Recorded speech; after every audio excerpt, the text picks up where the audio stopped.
అందుకే ఇవాళ అందరూ కూడా ఒక మాట చెప్పాలంటారు. అచతుర్వదనో బ్రహ్మ ద్విబాహురపరో హరి అఫాలలోచన శంభు భగవాన్ బాదరాయణ. ఆయన 4 ముఖములు లేనటువంటి బ్రహ్మ, ఒక్క ముఖంతో ఉన్న బ్రహ్మ వ్యాస భగవానుడు. 4 బాహువులు లేకుండా 2 బాహువులతో ఉన్న విష్ణువు, 3వ కన్ను లేని పరమేశ్వరుడు మా స్వామి అయిన భగవాన్ బాదరాయణుడు. గురుర్బ్రహ్మ గురుర్విష్ణు గురుర్దేవో మహేశ్వర గురు సాక్షాత్ పరబ్రహ్మ తస్మై శ్రీ గురవే నమః వ్యాసుడి యందల అనువర్తిస్తుంది.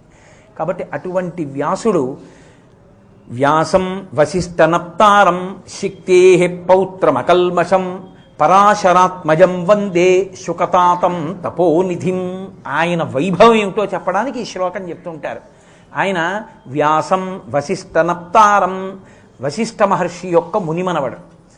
శక్తేః పౌత్రమకల్మషం, శక్తి మహర్షి యొక్క మనవడు. పరాశరాత్మజం, పరాశర మహర్షి యొక్క ఆత్మజుడు. వందే, ఆయనకి నమస్కరిస్తున్నాను. శుకతాతం, శుకమహర్షి యొక్క తండ్రి. సంస్కృతంలో తాతం అంటే తండ్రి. శుకతాతం తపోనిధిం, తపోనిధి అయిన ఆ వ్యాసుడికి నేను నమస్కరించుతున్నాను. మహాభారతాన్ని ఇచ్చినటువంటి ఆ వ్యాసుడు ఉన్నాడే, నమోస్తు తే వ్యాస విశాల బుద్ధే అని ఆయనకి నమస్కారం చేస్తారు ఇవాళ. కాబట్టి ఇంతకన్నా నేను మీ సమయాన్ని ఎక్కువ తీసుకోవడం బాగుండదు. ఇప్పటికే 9:35 అయిపోయింది.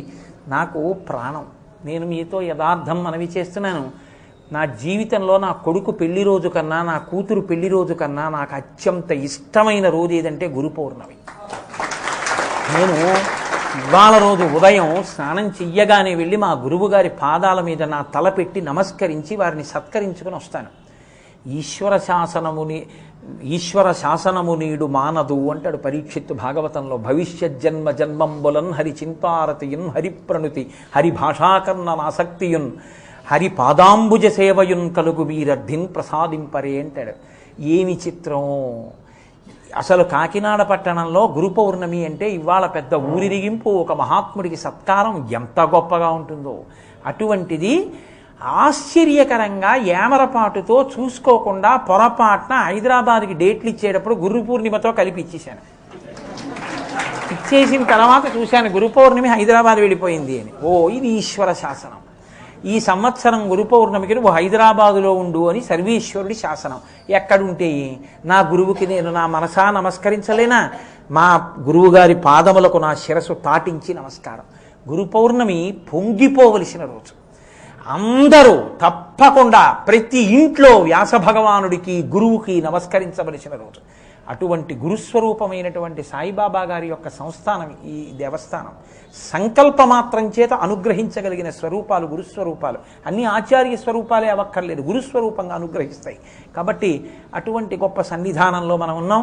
చాలు, ఇంకింతకన్నా ఎక్కువ చెప్తే మీరు ఆఫీసులకు వెళ్ళాలి, ఇళ్ళకి వెళ్ళాలి, వీడేమిటి పట్టుకుంటే వదిలిపెట్టడు, ఇలా పీకేస్తుంటాడని మీరు అనుకుని భయపడతారు. కాబట్టి ఇక్కడతో నా ప్రసంగాన్ని పూర్తి చేస్తూ మనందరం కలిసి ఒక్కసారి వ్యాస భగవానుడికి నమస్కారం చేద్దాం.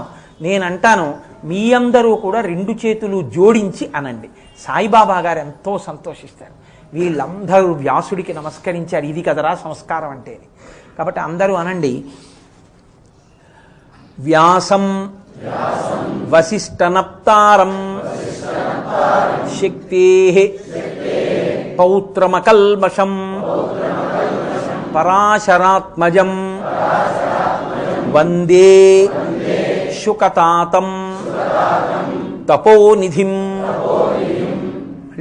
సాయంకాలం 7 గంటలకే కదమ్మా షట్పదీ స్తోత్ర వ్యాఖ్యానంలో కలుసుకుందాం. అందులో ఇవాళ అద్భుతం దివ్యధునీ మకరందే పరిమళ పరిభోగ సచ్చిదానందే శ్రీపతి పదార విందే భవభయఖేదచ్చిదే వందే.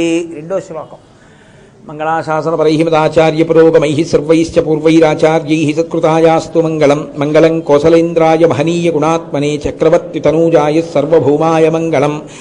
ఉమాకాంతాయ కాంతాయ కామితార్థప్రదాయినే శ్రీగిరీశాయ దేవాయ మలినాథాయ మంగళం. కరచరణకృతం వా కర్మవాక్కాయజం వా శ్రవణనైనజం వా మానసం వాపరాధం విహితం వా సర్వమేత్తక్షమస్వ. శివ శివ కరుణాబ్ధే శ్రీ మహాదేవ శంభో. సర్వం శ్రీ ఉమామహేశ్వర పరబ్రహ్మార్పణమస్తు.